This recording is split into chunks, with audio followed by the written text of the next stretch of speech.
Welcome back. We've got a special menu prepared for you two tonight.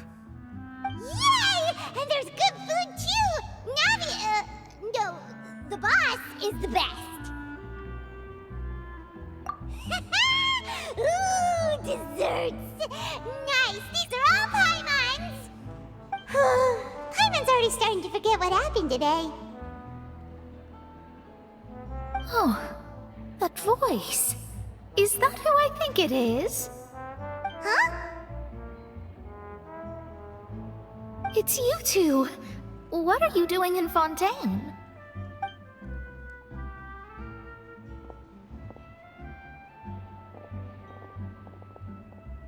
Mona?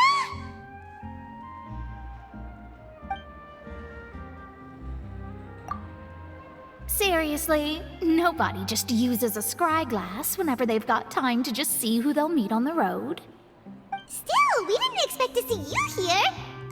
Wait, you're not a Fontanian, are you, Mona? Well, I have some business to attend to here, so I booked a hotel in the city. I was just out for a stroll when I bumped into you. Quite unexpectedly, if I might add. Why did you think I was from Fontaine, though? Is that because Magistus doesn't sound much like a Mondstadter surname? Yeah, let's go with that. Well, I used to have my own surname, which was, well, some other thing. Either way, the old hag told me when she took me as her disciple that the first step to being a great astrologist's pupil was to change that name. There was nothing for it, really. She really is amazing at astrology, so I changed my name to what it is now according to her wishes. To my surprise, however, Magistus is not the name of some ancient house or clan. It isn't? Nope. Although it is used by us in place of surnames, it generally just means great. Wow! Imagine including a boast in your name. Wait, are you gonna have to put that into your genealogy as well? I reckon so. In any case, I'd give my disciple a name like this as well, if I were to take one. Astromancer Barbeloth Trismegistus. Whoa, that's a long one. Does it also mean great or something? My name means Mona the Great Astrologist. As for the old hag, hers is, in plain speech, the thrice-as-great Scholar of the Stars. Just take it as a title specific to astrologists. Thrice as great? That's so petty. I know, right? That's just how she is. She used to call herself Magistus, actually, but when she took me in, she changed her name to Trismegistus. Talk about excessive. Magistus is thus the calling card of our school, so to speak, which makes it about the same as a surname. It's all right if you don't get it. You can look into it further should you need to study astrology more deeply. That sounds terrible! But anyway, you're not Fontanian, are you, Mona? You're from Mondstadt, right? Well, I was born in Mondstadt, yes. My parents migrated to Dorman Port, and I traveled with the old hag for a while, after which I settled down in Mondstadt City. Oh, that's a good thing then. At least we know you won't be dissolved by Fontaine's waters. Speaking of that, I'm sure you're aware that a bunch of things have happened here in Fontaine, right? I know you're not a local, but I'd avoid getting too close to any water that looks strange all the same. There's something ominous about it. Well, the water, I mean. That was the main reason, yes. Just a while back, the Steambird invited me to take part in a panel and speak about the circulation of the prophecy as an astrologist. The invitation was sent quite early on. I don't think anyone expected Fontaine to be in this much trouble. What do you make of that prophecy, Mona? Just tell us what you think as an astrologist. Your word would go a long way to make things more certain and less scary. What I can tell you is that I'm an astrologist, and that this prophecy concerns the fate of Fontaine, even that of all Tevat. Ascertaining this is akin to reading the fortune of the whole world. I'm afraid that this is not something that just anyone can do. If I could do it, you would no longer call me an astrologist, but a visionary. But on the flip side, the prophecy is so huge and powerful that it must surely come from a powerful visionary. Its contents involve the fate of the world. Disregarding it would be a mistake. A visionary? Sounds really powerful and all, but does such a person really exist? Of course. The old hag could do it, and I'd bet there are others amongst those Hexenzirkel colleagues of hers who could do something similar. Huh? Are you sure? All right, I'll help you. It isn't often that I see you with such a serious look on your face. I'll tell you once I hear back from her. Thanks, Mona! You're amazing as always! Oh, well, this is something only I can do after all. So yes, your praises are quite welcome. That's the greatest of astrologists for you! Of all the people we know, you know the star's the best! Indeed, indeed. That's the spirit. Oh, sorry. I came to see what all the commotion was about. If there's anything you need, do not hesitate to inform the Spina di Rosula. Oh, whoops. Guess we were getting a little too carried away there. Well, I'll go tend to my own business now. If I receive any news, I'll be sure to come find you two again. And there she goes, quick as rushing water. And here we are with the Spina guy giving us suspicious looks. Right, but we were able to recruit Mona's help, didn't we? Our Fontanian friends will thank us someday.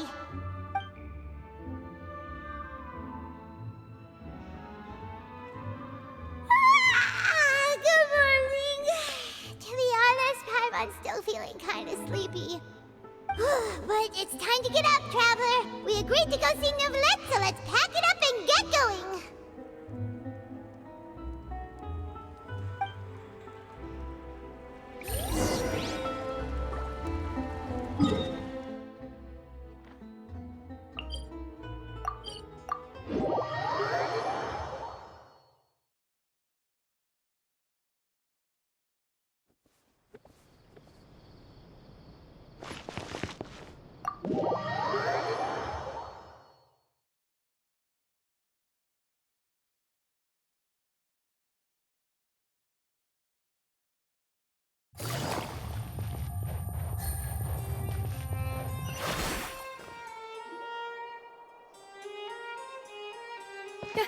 You're here!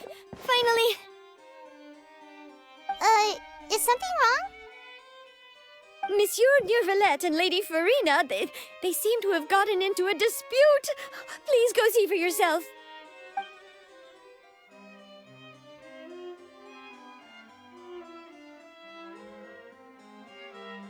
Like I said, I've already explained everything! And yet the problem has not been properly solved. There is little space for excuses between us. It is not my intention to offend you, but please, tell me where you stand. You are the Hydro Archon Focalor, are you not? Look at this. This is a list of the victims from the recent Poisson incident.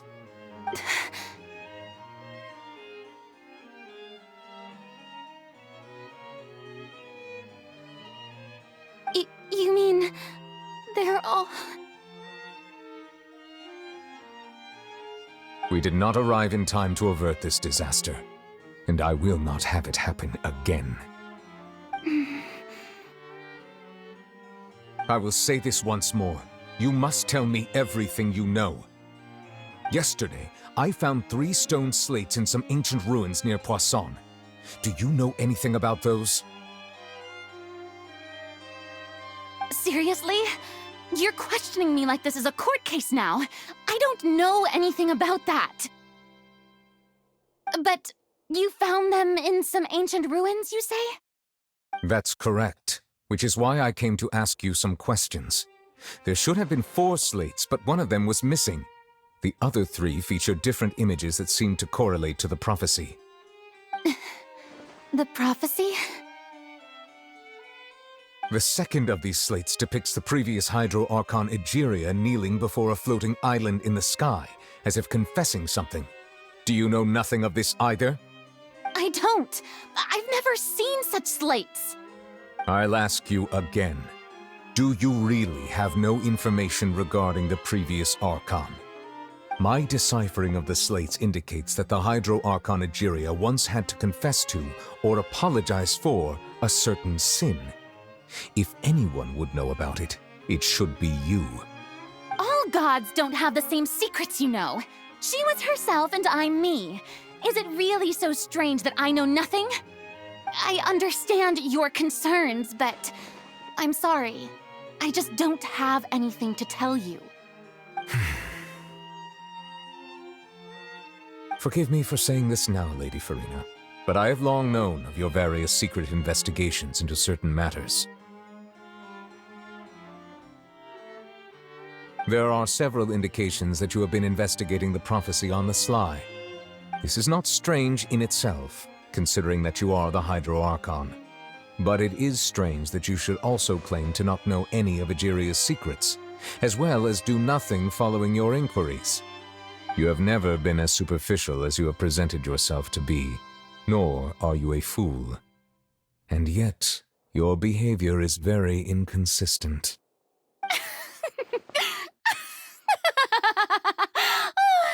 So you've been watching me all this time, have you? I didn't think you were that type.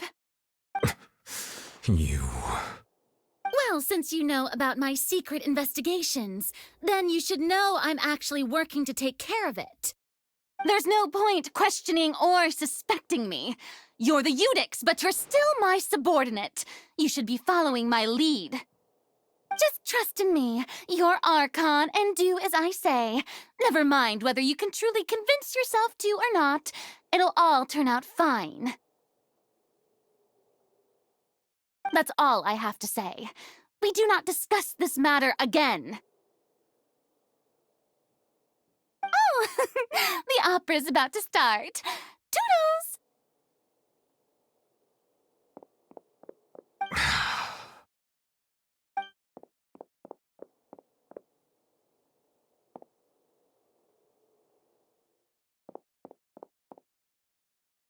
Did Farina not notice us standing by the door? Wonder what's up with her. She was smiling. She didn't seem in the mood to care if we were listening in or not. I assume you've been outside for a while now? Oh, you noticed. Seems Farina didn't even realize we were here. She was in a great panic, though I cannot discern the reason. Our discussion reached impasses time and again, a state of affairs that we cannot allow to continue. Still, I do not understand. Dialogue is the basis for understanding, so why did she keep refusing to engage? Everyone in her inner circle has noticed that she is hiding some secret. The issue is her attitude. I fear that she will not reveal anything unless absolutely forced to. We may have to create a situation in which she will have no choice but to speak. Oh? Like what? Normally, people will only reveal the truth when standing trial. Perhaps we must have the Hydro Archon experience just such a scenario. But Farina's seen so many trials, and she's really good at dodging questions. How do we make sure that she won't just slip away at the first chance she gets? We will need to consider this thoroughly, join forces with various parties, and then do what we can. If at all possible, I would prefer to recuse myself from this affair, but we must prevent the prophecy from coming to pass. This may be cruel to her, but all Fontaine is in crisis. The information a god possesses is too precious, and so we must take a chance on this.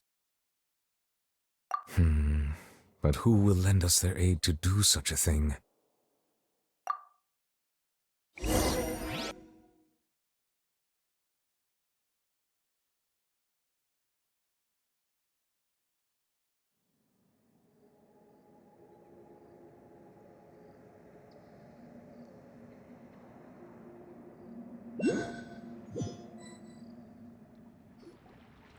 Well, that's everyone, huh? Speaking of which, it was pretty smart of you to think of hiding here. Poisson was just involved in a disaster, so it's presently devoid of people. That naturally makes it the best choice. And here you are drinking tea like it's the most natural thing in the world, huh? That's what families should do. Sit and enjoy a leisurely time together.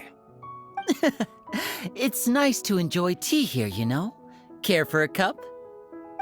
Lend me your ears, everyone. Or perhaps one of you might like to start us off. How about you, friend? Me? No, I don't think I can. Then, how about you, good sir? I fear that I will cause the mood on this boat to become as somber as it is in court. Well then, I guess we're lucky we've got a local like me to organize things. Wonderful, the spotlight at last. I guess I'll be facilitating things from here. That was a little long-winded, don't you think? Oh, you might be right.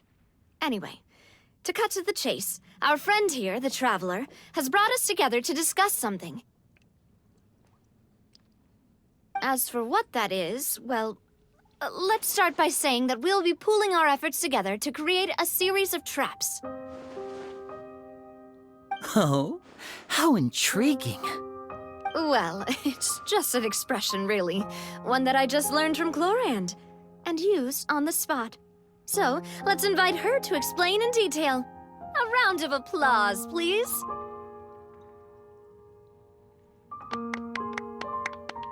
Huh?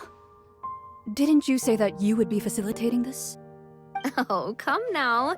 Your work doesn't involve much public speaking, right? This is a good chance to practice. You might even pick up some fancy oratory tricks to impress your boss with in the future. I see. And what does my boss say? He is glad that you consider him your boss. Do go on.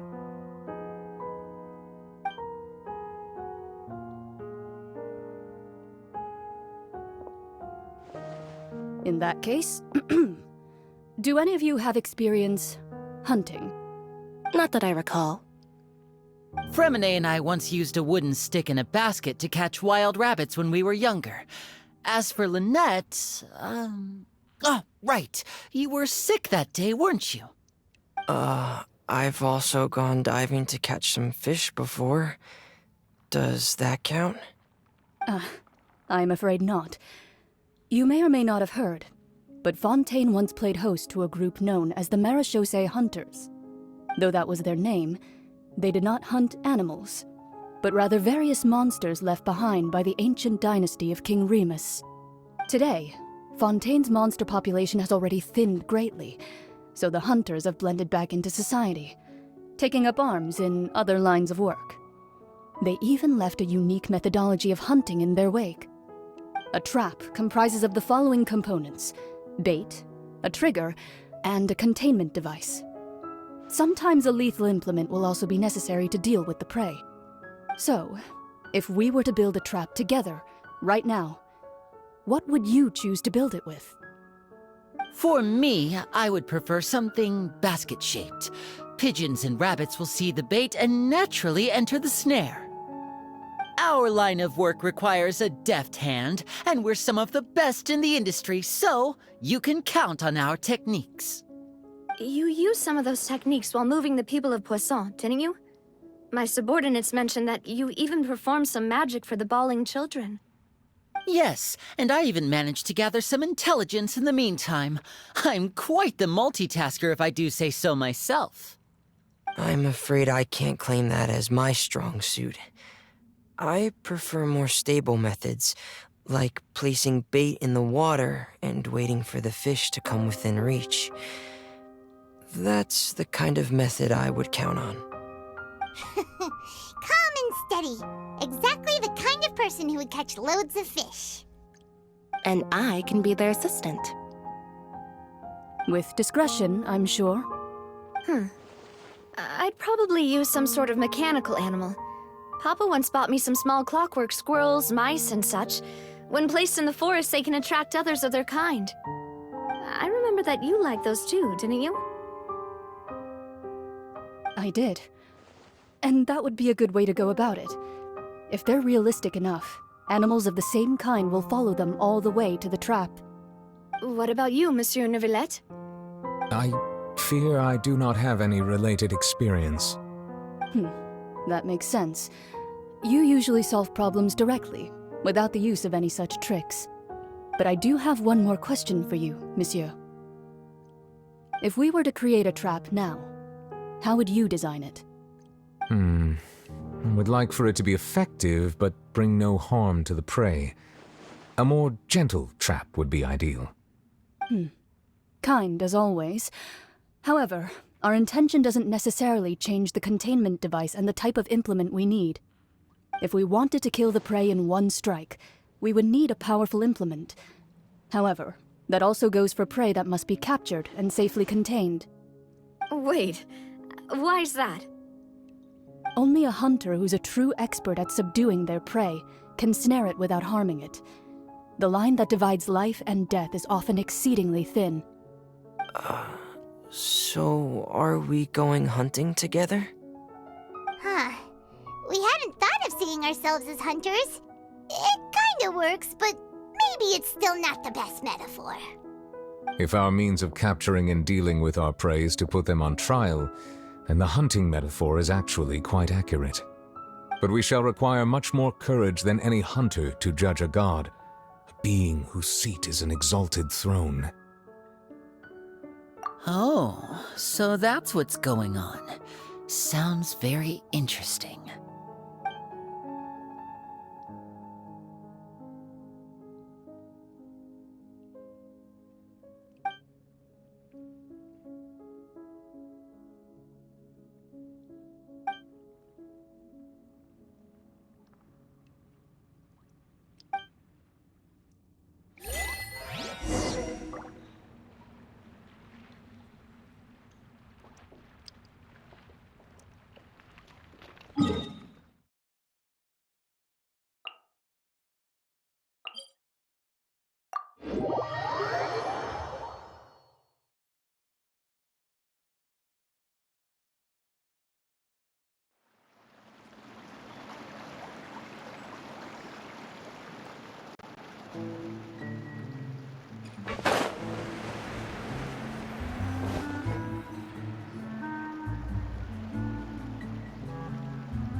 It's been a tough few days, hasn't it? So much has been happening. Paimon didn't think the meetings would go on for so long, but everyone seemed pretty fired up, huh? Paimon thought they'd be at least a little frightened. Well, Fremine was, now that Paimon thinks about it, but everyone else just looked a little surprised. Well... It's hard to say. Paimon doesn't have any experience with this sort of thing. But with you around, Paimon sure will do great. After all, you're the most reliable person in the world, aren't you?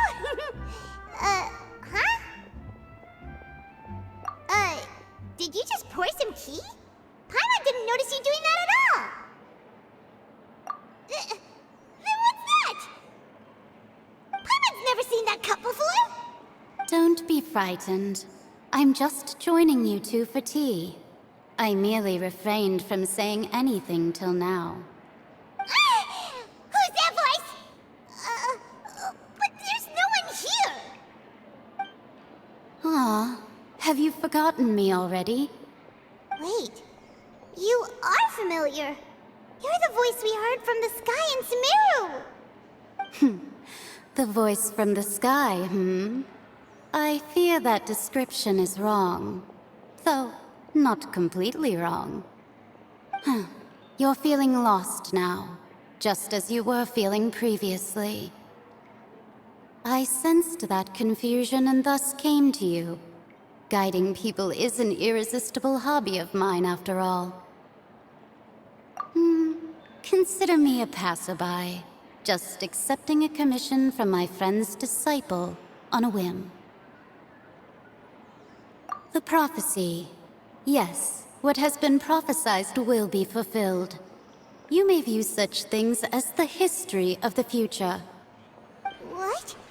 Then is there any way we can stop it? I believe you have witnessed a failed attempt with your own eyes.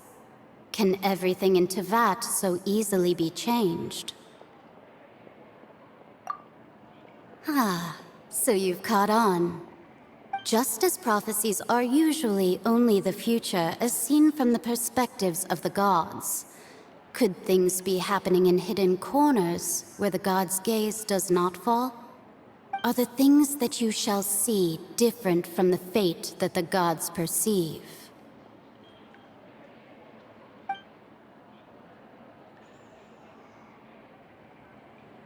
What is she talking about? It all sounds really impressive and important and stuff, but it also sounds kind of scary.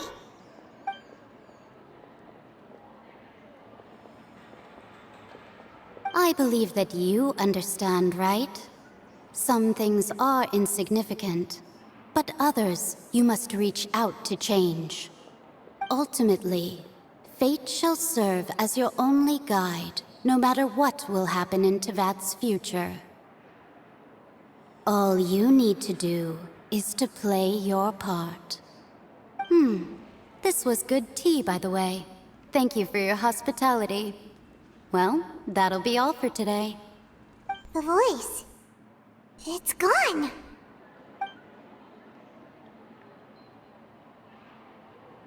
What?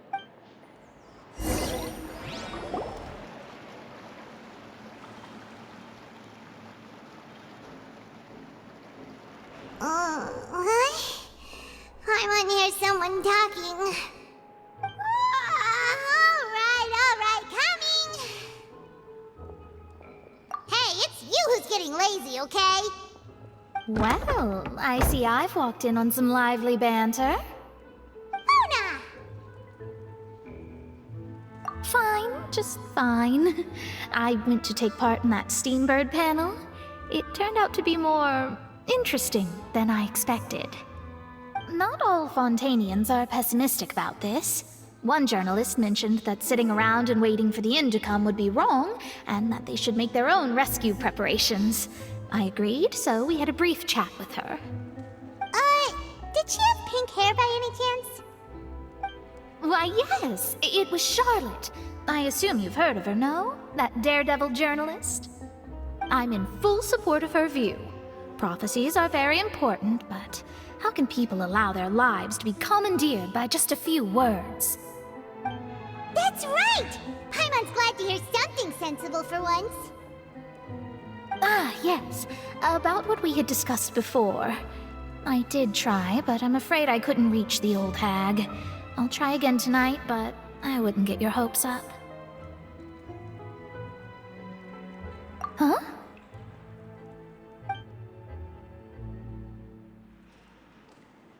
Goodness gracious. Are you serious? She said that even the god's gaze has blind spots. Pretty bold if you ask Paimon. Most people would believe the gods to be all-knowing, right? The Hexen Circle members are certainly anything but ordinary. As for the mage named N, the old hag has mentioned her a few times. She said that N's sense of direction is incredible, and that she loves guiding those who are lost. But I've never met her, and if she were still alive, she'd be... well, suffice it to say that the hag's at least a few hundred now, and N's been around for longer than that. Whoa. The Hexen Circle sounds like a scary group. But they must really stay in shape to live so long. Their abilities alone are pretty terrifying. If she came to see you personally, then the problem you're facing must truly be of great importance. Well, it's not like Paimon could understand anything she said. Yes, she was quite cryptic, but I suspect she means that there is still a way to turn things around. She didn't say when or what that would be, though, so... perhaps it is something that you cannot know right now.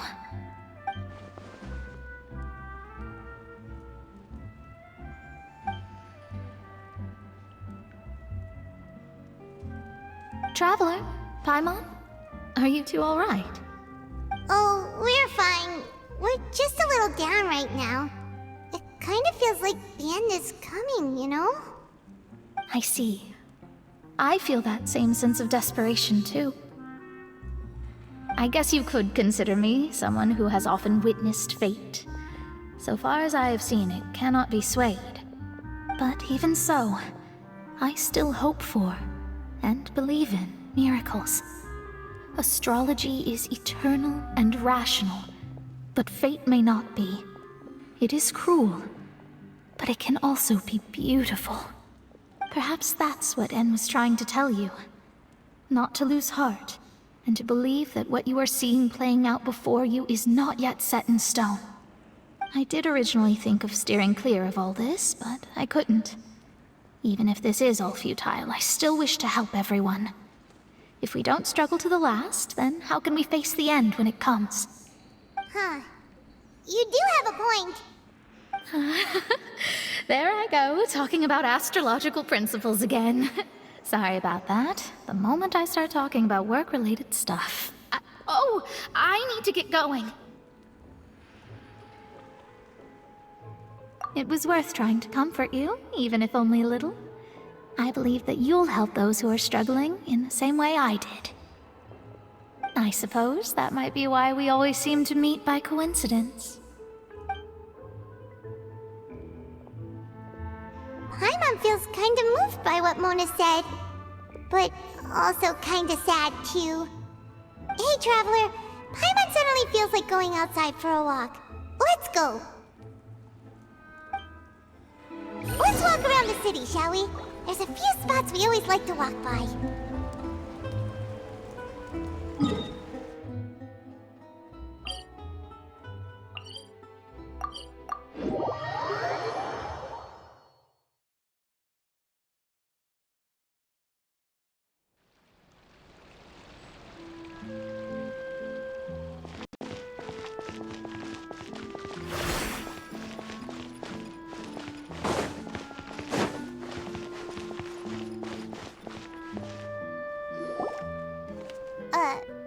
Huh? Our names are written in this newspaper. What's going on? Let Paimon see! The underwater stronghold, the Fortress of Meripede, has continued in its noble autonomy, but that does not mean that others cannot interact with it. My recent attempts to enter the fortress bore little fruit. Huh. Guess Charlotte still hasn't given up on that. Thus, did an Outlander friend become the focus of this report, a blonde adventurer with their white fairy legends trailing in their wake. It is said that this mysterious traveler once visited the underwater fortress. So while the fortress's interior remains a mystery behind closed doors, do not fear, for the tales of the traveler contain surprises in spades. Journalist Charlotte's biggest scoop yet, the Traveler's Trail, World Walker. Huh. Charlotte took so many awesome photos of us and we never even noticed her! She hasn't been able to get a hold of anything at the fortress, so since we're easier to find, she's using us as the subject matter instead? Ugh, seriously? Well, fine. Those headlines and photos do look cool, so Paimon will forgive her this time.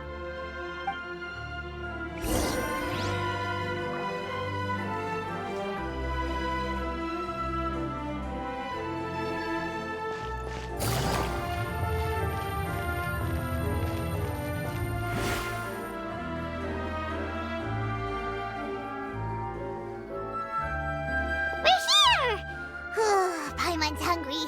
Should we go in and get something to eat?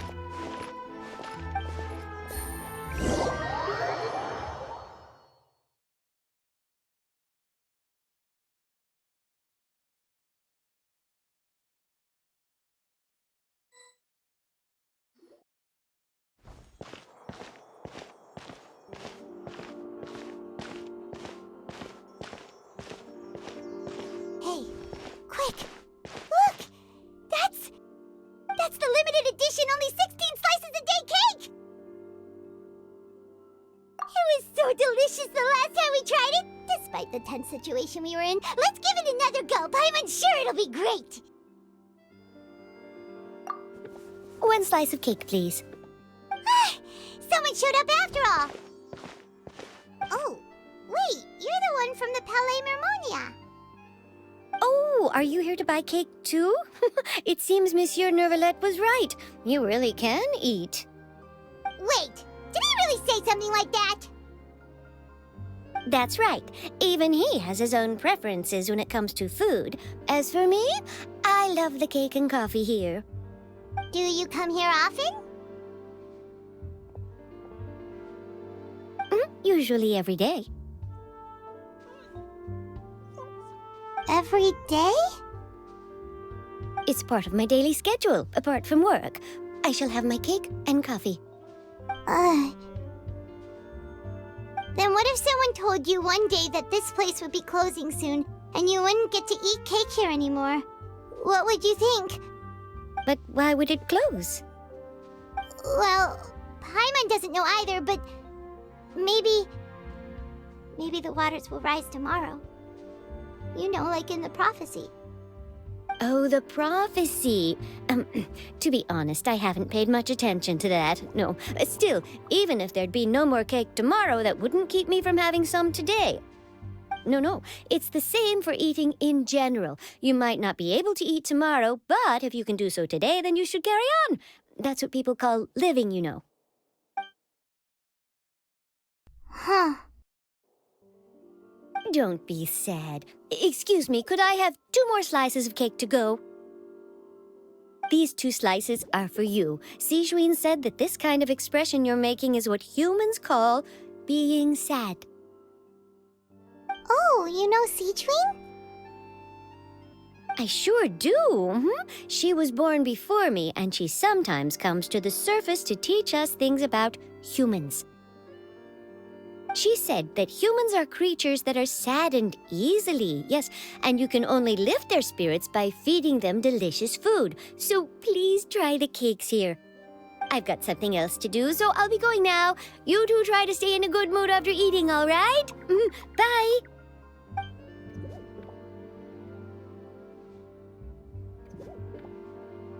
And there she goes! Alright, let's dig in. I'm sure this cake will be delicious.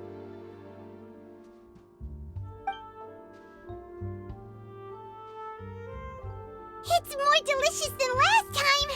And the flavor gets even better with a sip of tea. It sure would be nice if we could come again tomorrow. Sure would be nice if we could always eat delicious food here.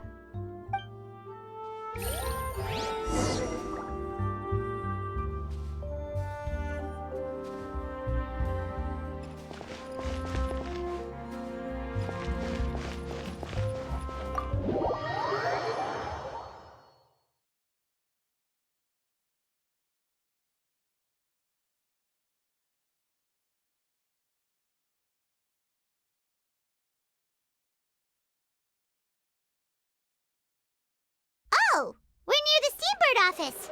Let's go look for Charlotte and have a chat.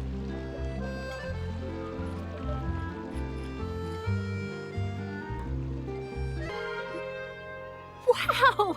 If it isn't the Traveler and Paimon! Oh, have you seen the article I wrote about you? Ha! You've got some nerve! You just used us to make some quick mora! Oh, you needn't worry about that. I heard that you were in Poisson some time back, so I sent you a letter to discuss just that. It appears you didn't receive it, though. It's all right, though. I've set aside the amount intended for you. I've even set the table with some food. Really? Oh, you're the best! You're almost a little too easy to win over, Paimon. If I were a journalist with ulterior motives, you'd be in trouble now, you know. Oh, Paimon knows you're not like that. Still, what brings you here all of a sudden? Were you looking for me? A friend of ours met you a while back, and when she mentioned it, we thought of coming to see you. Her name's Mona. Ah, so you know Miss Mona as well. She's a guest columnist for our paper. Really good one, too. She's so young and already such a brilliant astrologist. So she mentioned me? What did she say? She said that you're a real daredevil of a journalist. Nice. In which case, can this daredevil journalist dare to request an exclusive interview with the legendary traveler and Paimon? Huh? So your article in the paper today doesn't count? Oh, of course it doesn't. That was more like live photography. What I'd like to do is dive deeper and ask you to talk about the things you've seen and experienced.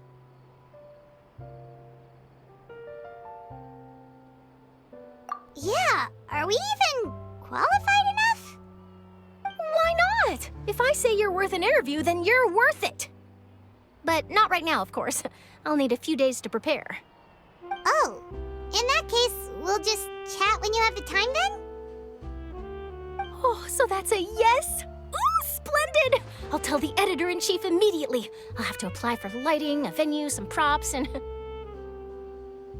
Whew, so much to get done now. Talk to you later. Wait, Charlotte, Paimon's still got a question for you. And what's that? If, just for example, Fontaine were to be flooded tomorrow, what would you do today? Huh, that's the prophecy you're talking about, isn't it? I mean, I do hear about it often, but I've never once thought that the day could be tomorrow.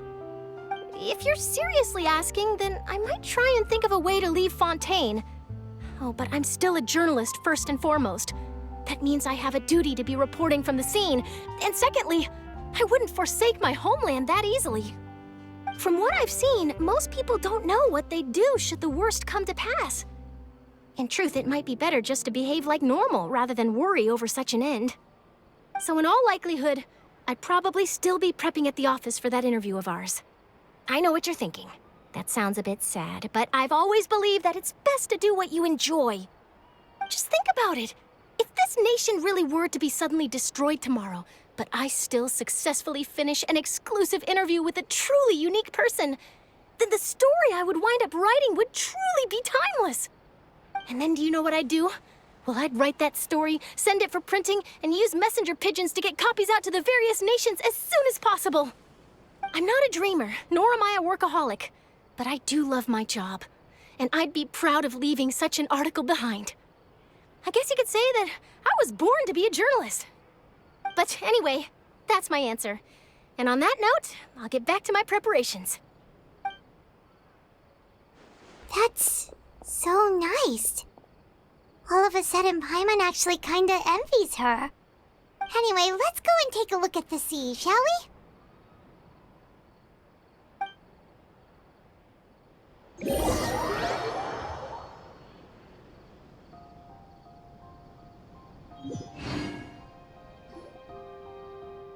The sea breeze and scenery can be a pretty soothing combo, huh? Paimon's been thinking. If it wasn't Fontaine, but all of Tevat that would be destroyed tomorrow, where would we go and what would we do? No, Paimon should ask, if you could choose, what would you like to do?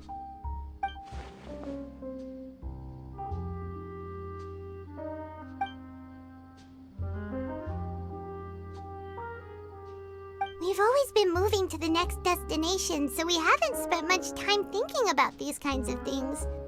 We didn't have to either, with us always being on the road and whatnot. You mean, still traveling? Huh. Wait, isn't that what we've always been doing?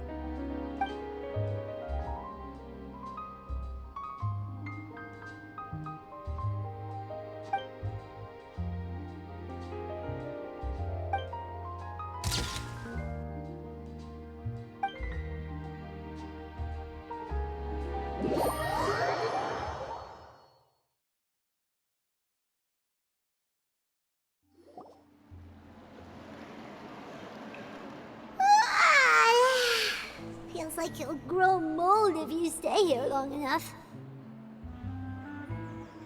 But it's still better than the Fortress of Mirapede, that's for sure. It's not only damp there, but salty too. So the two of you are still here. Wonderful.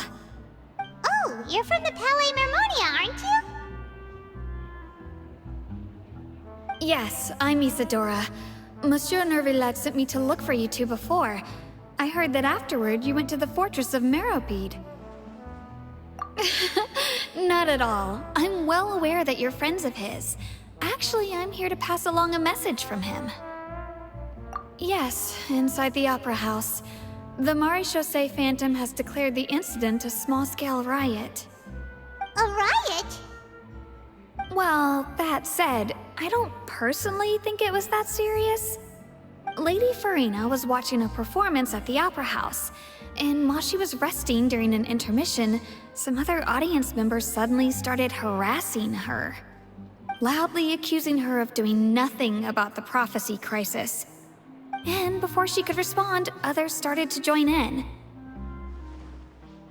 The crowd continued to grow, and protests against the Hydro Archon started to break out. So people have started to put the blame on Farina. Guess they finally found an outlet for the pressure they've been under due to the prophecy. I agree. People will naturally rely on gods, as is customary. But the moment people feel threatened, gods are also the first to be blamed. So what happened after that? Is Farina okay? Seeing that the situation was spiraling out of control and that further argument was pointless, she claimed that she'd gotten tired of this and left in a hurry. The Maréchaussée Phantom had their hands full maintaining order and did not catch where Lady Farina had gone. Only when things had stabilized did we realize that she had gone missing. So, you mean she's still missing? That's right. The Maréchaussée has dispatched many people to search for her, but we don't have any leads yet. That said, I don't think there's much to worry about. She is a god after all. Even if she were to fall into the hands of rioters, what could ordinary people do to her? Good. Monsieur Nervillet sent me to tell you about the situation, but he didn't say anything else. Don't worry, this is more than enough to go on. Thanks for keeping us informed. Ah, is that so? Well, all right then. In that case, you two take care. I'll be heading back to the Palais now.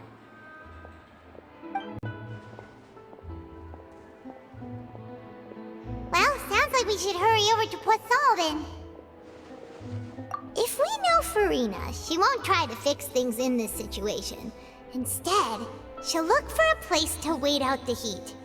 And, as we also know, she may be loud and dramatic, but she doesn't have a heart of stone. When Nervillet was talking to her in the Palais Mermonia, and she heard about Poisson, she couldn't hide her sadness and remorse. It would be hard for her to ignore being accused by the public today. Paimon thinks Farina's probably taken the opportunity to slip away to Poisson and try to relieve the sense of guilt that she's feeling. Huh. Well, what do you think? Paimon knows the answer, of course, but Paimon can do the analysis to back it up, too. Cool, huh? In that case, there's not a moment to lose.